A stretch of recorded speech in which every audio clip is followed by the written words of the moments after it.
Ce que tu ne dois surtout pas faire si ton ex est en couple. Bonjour à tous.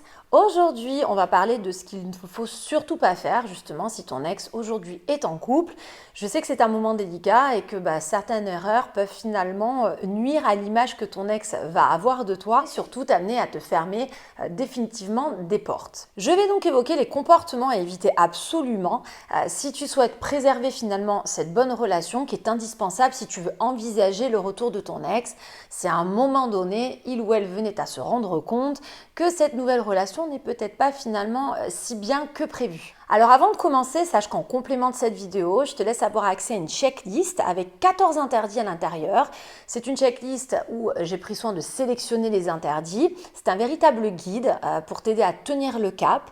Très simple pour y accéder. Une fois que tu auras terminé de voir cette vidéo, tu auras tout simplement à aller en dessous de cette description qui se trouve en bas et cliquer sur le lien pour y avoir accès. Tu me découvres peut-être pour la première fois aujourd'hui sur cette chaîne YouTube. Je suis donc Christelle Lepage, je suis spécialisée dans les dynamiques amoureuses, experte en reconquête amoureuse. Je suis là pour te donner un maximum de conseils, pour mettre les chances de ton côté, pour tenter d'obtenir une seconde chance de ton ex.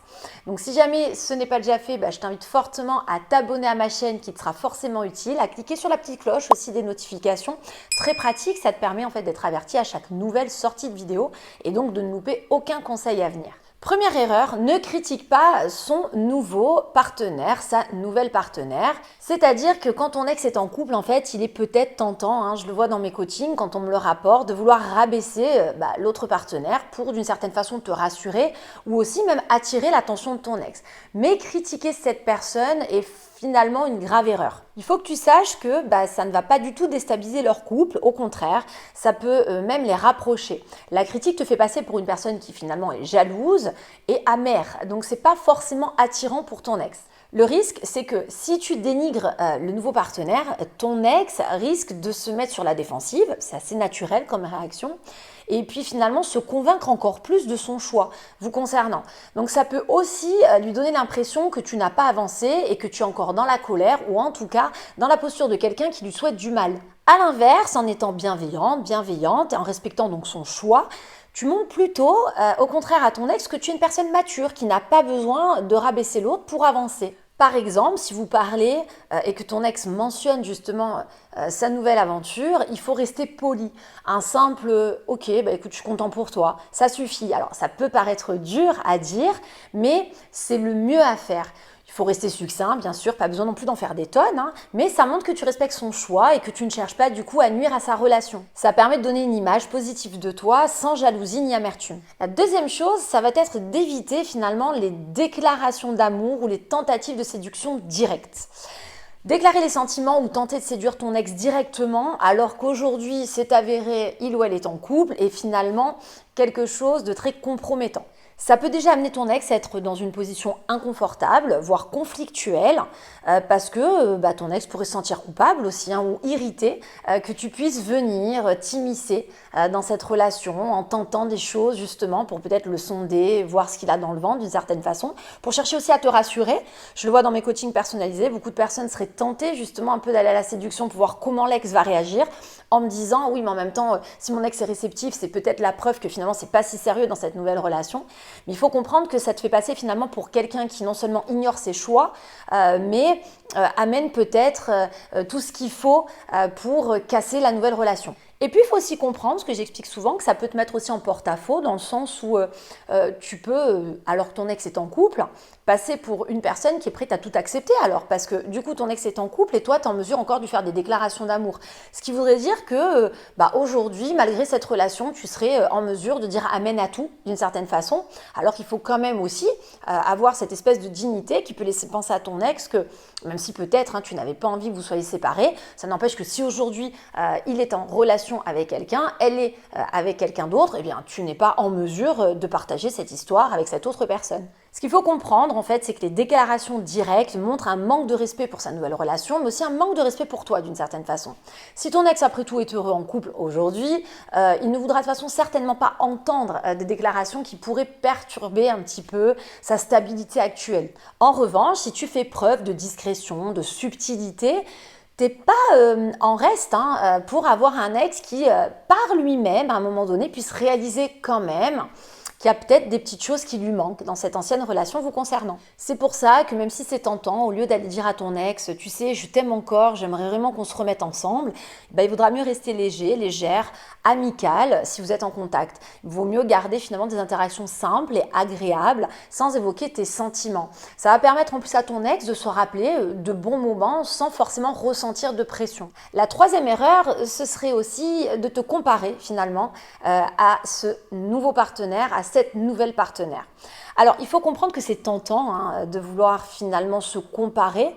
C'est même humain d'en arriver là, mais peut-être que si tu commences à chercher des défauts pour te dire que tu es mieux, c'est aussi une comparaison qui peut être destructrice parce que, qu'on le veuille ou non, on a tous du bon et du mauvais.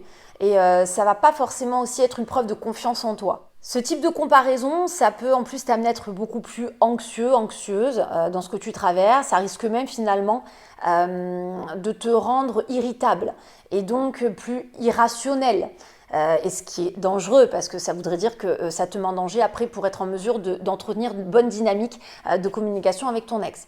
Donc pour que tu comprennes, en fait, en réalité, se comparer à l'autre, c'est d'une certaine façon aussi se diminuer soi-même.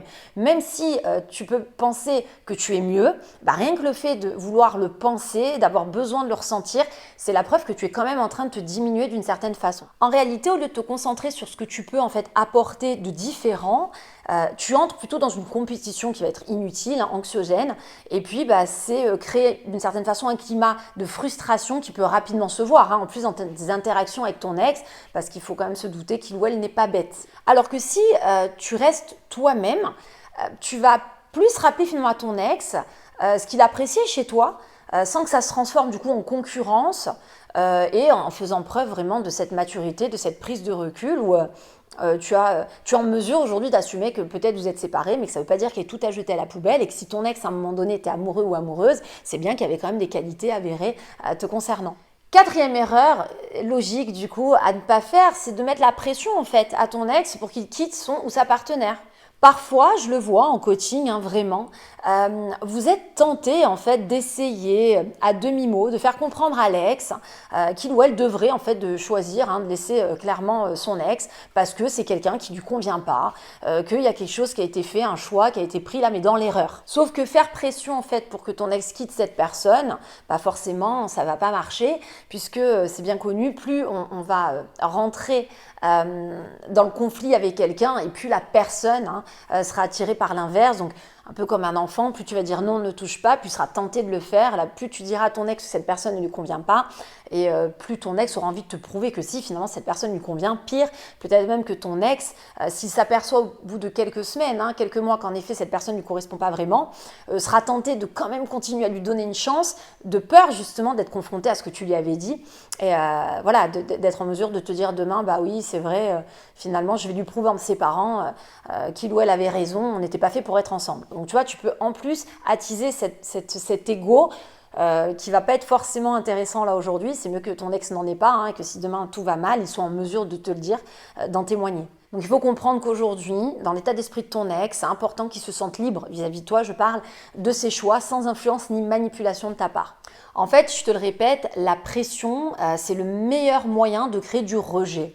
Donc au lieu demain d'être en mesure de dire à ton ex, écoute, je pense que tu fais vraiment une erreur, tu vois bien qu'à tout niveau, c'est une personne qui ne te correspond pas, il vaut mieux que tu laisses des discussions positives entre vous, que tu n'abordes même pas finalement le sujet de ton opinion par rapport à cette nouvelle conquête, et ça va permettre forcément d'avoir aussi des rapports plus neutres qui vont vous permettre davantage de vous lier par la suite. L'idée donc, c'est que tu sois un soutien amical. Alors bien sûr, on ne te demande pas d'être le meilleur confident, la meilleure confidente de ton ex non plus, à ce niveau-là. Mais voilà, que tu aies cette espèce de soutien amical, en restant à ta place bien sûr, si votre relation vous le permet, donc si vous arrivez à rester en contact, pour finalement comprendre qu'il vaut mieux que tu gardes tes opinions pour toi en parallèle. En fait, il faut vraiment accepter que c'est le type de calme qui peut créer un sentiment de confiance entre vous et qui peut donc vraiment naturellement rendre la relation entre guillemets plus attirante en fait aux yeux de ton ex au fil des semaines. Cinquième erreur, toujours aussi logique du coup avec ce que je viens d'évoquer, il ne va pas falloir montrer trop de signes de jalousie et de frustration à ton ex. La jalousie va être difficile à cacher, c'est vrai, je le vois dans mes coachings, surtout si aujourd'hui tu tiens encore énormément à ton ex et que c'est compliqué pour toi, mais il va falloir comprendre aussi que montrer ta jalousie peut rapidement se retourner contre toi. Les signes de frustration, généralement, c'est souvent des signes de colère qui peuvent donc être interprétés comme une preuve de dépendance émotionnelle d'une certaine façon, qui peuvent être interprétés comme une attente vis-à-vis de ton ex que tu peux encore avoir aujourd'hui. Et c'est ça qui risque finalement de pousser ton ex à décider d'aller encore plus loin vous concernant, à mettre encore plus de distance. La jalousie, clairement, renvoie toujours, à quelque niveau que ce soit, une image d'insécurité et ça ne peut qu'alourdir en fait l'atmosphère entre les personnes qui partagent cette jalousie. Donc c'est pour ça qu'il faut faire quand même très attention. La jalousie, ça évoque aussi, d'une certaine façon, ce qui est vrai, le fait que tu ne te réjouis absolument pas pour ton ex et que limite même tu lui souhaites finalement un échec et que rien ne se passe comme il le faudrait. Donc ça reste vraiment une empreinte négative. Alors qu'au contraire, si demain tu te montres détendu, sans en faire des tonnes non plus, je le répète, tu n'es pas obligé de poser des questions ou de t'intéresser à sa nouvelle relation, mais si voilà, t'en fais pas part et puis que tu es détendu, que tu es en paix avec cette situation, dans vraiment l'image que tu renvoies, ton ex peut quand même se poser des questions et te voir sous un autre angle, un angle plus mature, de quelqu'un qui est quand même en mesure finalement d'avancer aussi malgré cette situation. C'est pour ça qu'il faut quand même éviter les petits commentaires piquants, les sous-entendus. Voilà. Cette attitude va montrer en fait que tu n'es pas là pour compliquer sa vie, mais au contraire pour lui montrer ton soutien et ta maturité d'une certaine façon. En fait, si tu prends un peu de recul avec tous ces conseils, ce que tu dois vraiment comprendre, c'est que en suivant ces conseils, tu vas montrer à ton ex que tu es une personne équilibrée, qui est donc capable de respecter ses choix et aussi de garder le contrôle sur ses émotions. Et c'est là qu'il y a une clé à jouer parce que si ton ex en fait rencontre ses premières difficultés sentimentales, après ses débuts tout feu tout flamme, comme j'aime souvent les appeler, il sera beaucoup plus enclin à ce moment-là à se rapprocher de toi pour venir se confier par exemple. Alors comme je sais que tu es dans une période sûrement douloureuse aujourd'hui, parce que déjà se séparer c'est pas simple, mais apprendre en plus que l'ex a déjà refait sa vie c'est pire, je t'ai laissé la possibilité d'avoir accès à une checklist de 14 interdits pour tenir le bon cap. Très simple pour y avoir accès. Il te suffira d'aller en dessous de la description de cette vidéo, de cliquer sur le lien pour pouvoir le recevoir. Si jamais cette vidéo t'a plu, pense au petit like d'encouragement, ça me permet de savoir du coup que c'est un sujet qui t'intéresse et faire d'autres vidéos sur la même thématique. Si ce n'est pas déjà fait, je t'invite fortement à t'abonner à ma chaîne, à cliquer sur la petite cloche des notifications, je te le rappelle, très pratique pour être averti à chaque nouvelle sortie de vidéo et donc ne louper aucun conseil à venir. Et donc en attendant, je te dis à très bientôt pour toute la suite de mes conseils à venir ici sur cette chaîne YouTube.